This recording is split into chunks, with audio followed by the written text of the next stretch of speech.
अल्हम्दुलिल्लाह वहदा वस्सलातु वस्सलाम अला मन ला नबी अबादा अम्मा बाद। नाज़रीन किराम, दुरूसी सीरत में आज के दर्स का उन्वान है खुली तबलीग।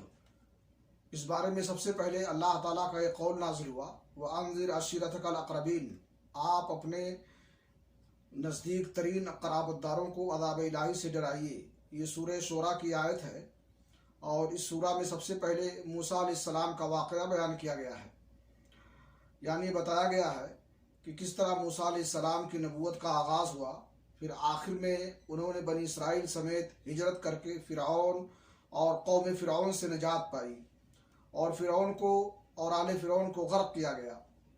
चुनांचे जब रसूलुल्लाह सल्लल्लाहु अलैहि वसल्लम को अपनी कौम के अंदर खुलकर तबलीग करने का हुक्म दिया गया, इस मौके पर मूसा अलैहिस्सलाम के वाक़े की तफसील इसलिए बयान कर दी गई है ताकि खुला दावत दीन देने के बाद जिस तरह की तकज़ीब और जुल्म ज़्यादती से साबका कौमों को पेश आने वाला अदाब था, इसका एक नमूना आप और सहाबा कराम के सामने मौजूद रहे।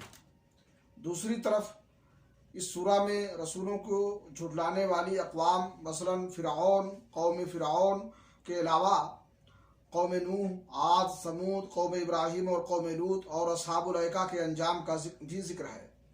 इसका मकसद गालिबन यह है कि जो लोग आपको झुठलाएं उन्हें मालूम होना चाहिए कि तकज़ीब पर इसरार की सूरत में उनका अंजाम क्या होने वाला है और वो अल्लाह ताला की तरफ से किस किस्म के अज़ाब में मुब्तला होंगे और किस अज़ाब से दो चार होंगे, और अहले ईमान को मालूम हो जाए कि अच्छा अंजाम उन्हीं का होगा। अल्लाह रब्बुल आलमीन से दुआ है कि अल्लाह ताला हमें नबी की सीरत अपनाने की तौफीक अता फरमाए। व आखिर दावाना अल्हम्दुलिल्लाहि रब्बिल आलमीन।